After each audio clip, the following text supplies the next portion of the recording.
faculdade de nutrição, né? E assim, um dos debates com as professoras é exatamente esse. Por que numa gestação já não entra com metilfolato, já não entra, né, com outras possibilidades que vai diminuir algum problema futuro? Vários índices, né? Protocolo. Aí você tem que conversar com a paciente para explicar toda a situação e falar assim, olha, o SUS tem isso daqui a X reais. O outro processo aqui é X vezes 8. O que você prefere? Óbvio que a mãe vai optar em quê? Não, eu não quero que meu filho nasça com problema. Claro, eu quero meu filho na melhor possibilidade. Claro. Mas nós somos até treinadas a explicar que existe uma diferença de valores e se ela vai optar por outro valor, porque não é só um mês. Você tem que manter o período ali, que é o que eu falei com a Tati. Falei, Tati, vamos manter o metilfolato? Né? Até pro fígado tá legal. Claro, e depois, tá legal. depois do nascimento também. Sim. Né? Que daí muda por outros protocolos. E eu entendo o que você fala, porque assim, os protocolos eles passaram, são diretrizes. E no hospital público você nunca vai alterar a diretriz. No particular eu diria que é mais difícil. No SUS o pessoal tem um pouquinho mais de flexibilidade. E no SUS, o público, né, que frequenta não é um público, né, de uma renda... Poder aquisitivo mais alto. Sim. Entendeu? Então não tem como você comparar um ácido fólico a 15, 17 reais e que o SUS fornece isso. Em algumas clínicas o SUS fornece... Na verdade, ele fornece os três. Os três, Entendeu? E você ofertar para uma mulher, oferecer um metilfolato que é 200 reais. Que é muito mais caro. Muito claro, mais caro. claro. E também não ter a opção dos injetáveis, né?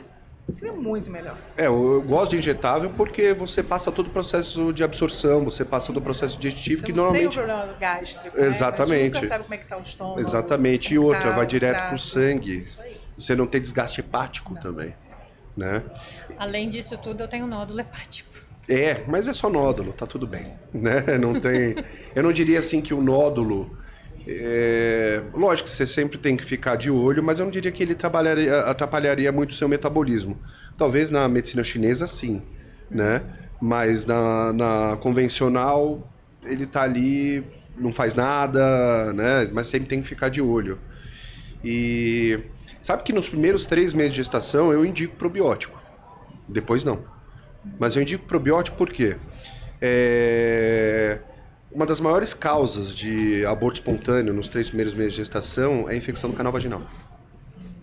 E o probiótico via oral, assim como vaginal, 3 bactérias principalmente, Lactobacillus reuteri, raminosos e crispatus, que pouca gente conhece, mas tem no Brasil.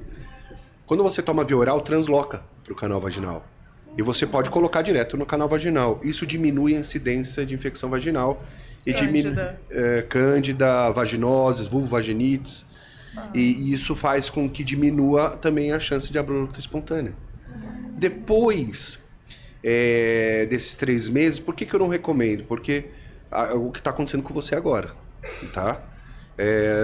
A mulher, a mamãe, ela vai entrando num estado desbiótico natural. Ela vai selecionando no seu intestino bactérias que vão ser boas para a criança, para o bebê quando ele nasce, né? Principalmente pelo canal vaginal. E isso é interessante porque para a mamãe isso é um quadro desbiótico, mas é um quadro desbiótico natural, que evoluiu para isso, né?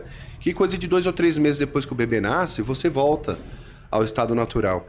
E o que é interessante é que essas bactérias para o bebê é bom, mas para a mamãe não. Então a mamãe, é muito louco isso, porque a mamãe entra num estado, não é um estado de doença, até porque o corpo ele já está adaptado a isso, mas ela sacrifica a sua microbiota para fazer uma microbiota boa para o bebê. Isso é inacreditável. Não, o nosso organismo é fantástico.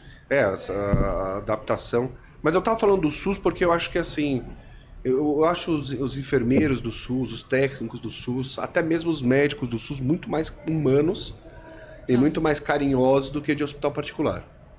E a gente também tem que pensar outra coisa. O SUS gasta e o governo paga. O hospital particular, o hospital gasta e eles mesmos pagam. Então assim, eles evitam fazer determinados exames, eles evitam fazer determinadas biópsias, porque quanto menos eles gastarem, mais lucro. Para o SUS não. E tem a pressão, né? A pressão claro. de ter o controle. Então o profissional acaba não conseguindo fazer o que é necessário fazer. A investigação correta. Não, com certeza. Não é tão amplo assim. Eu sou fanático pelo SUS. quem critica duramente o SUS, eu acho que nunca precisou do SUS. Né? E no fundo, todo mundo precisa. Porque se houver um acidente na rua, não leva para o hospital particular. Vai para o pro SUS direto e depois faz a remoção. Exatamente. Né? Essa é regra, se eu não me engano. Isso aí, né? Isso é regra. Mas o que você alterou na dieta? Você fez a dieta para ela? Eu cortei bastante carboidrato, açúcar principalmente, porque me deu uma cândida até no...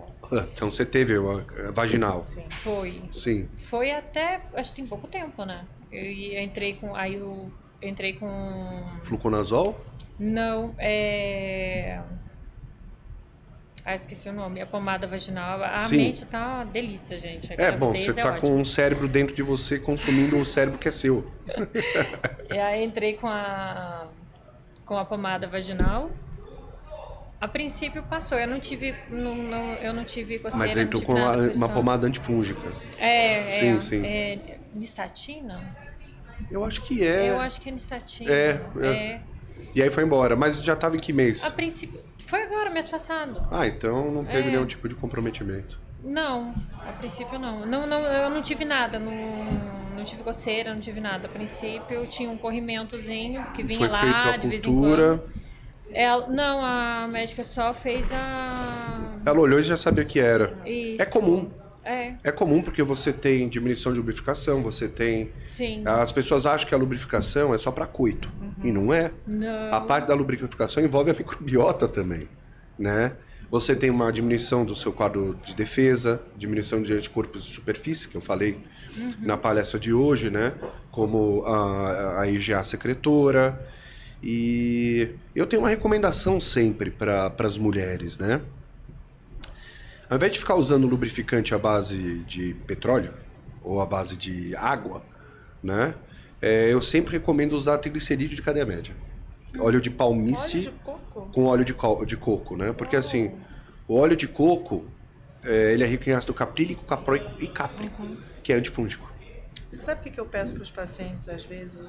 Pegar o óleo de coco, pegar A forminha de antibiótico, Sim. que ela é maiorzinha, né? Aí coloca ali o olhinho de coco, vai ficar tipo uns óvulozinhos, bota na geladeira E pode fazer. É.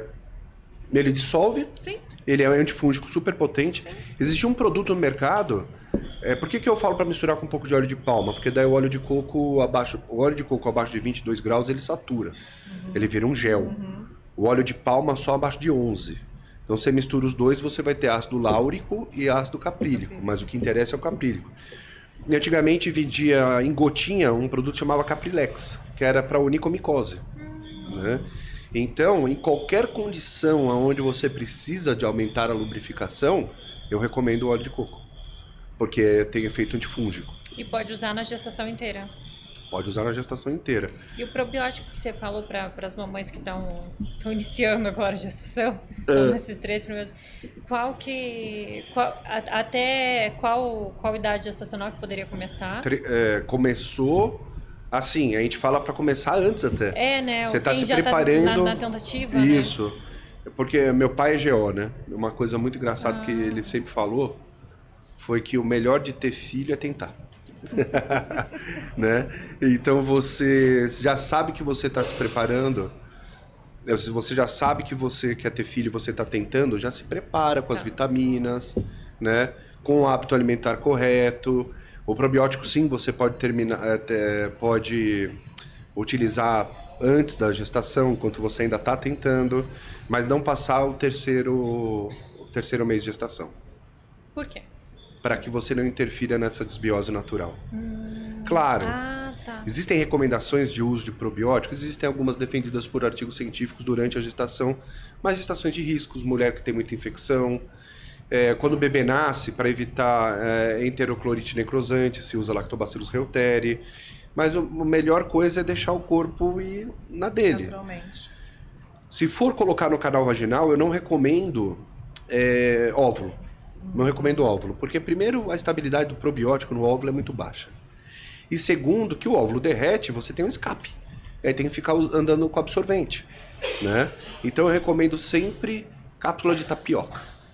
Porque a cápsula de tapioca, ela pode ser vaginal e ela, quando ela dissolve, normalmente parte daquilo vai ser utilizado pelas próprias bactérias, né? É carboidrato. É, carboidrato. E o que não é uma goma, né? Sim. O que não pode é se empolgar, né? Porque, bom, você tem muita mulher sem noção, muito homem sem noção, e coloca o óvulo, vai fazer sexo. Não tem muito problema com o óvulo. Agora, com a cápsula tapioca tem, porque pode lesionar o colo do útero, Sim, né? é mais rígido. Que é precioso. O colo do útero é uma parte do útero do lado de fora, né? E é muito interessante que assim que vocês saíram da mamãe de vocês, assim que vocês nasceram, o colo do útero sofre uma metaplasia. Ele vira um outro tecido, que é justamente porque o pH vaginal ele é diferente do intrauterino. Então, para proteção, o tecido do colo vira... Metaplasia é quando um tecido conhecido vira outro tecido conhecido. Neoplasia é quando um tecido conhecido vira um outro tecido desconhecido, que é a base para um tumor, para o câncer e tudo mais. A gente tem metaplasias que são boas e tem metaplasias que são ruins, né? Então, também para não interferir muito nessa metaplasia, no caso de meninas também, tomar um pouco cuidado com o uso de probiótico, né? De qualquer forma, eu não recomendo depois de 3 meses, a não ser que tenha algumas por exemplo, distensão abdominal severa, uma desbiose severa. Às vezes, a mãe ela pode estar com obesidade, então para a gente tentar reverter um pouco essa desbiose da obesidade. Durante a gestação de mulheres com obesidade, a gente não deve fazer regime, não deve fazer dieta. Como que eu vou fazer uma dieta? Ela está gerando bebê.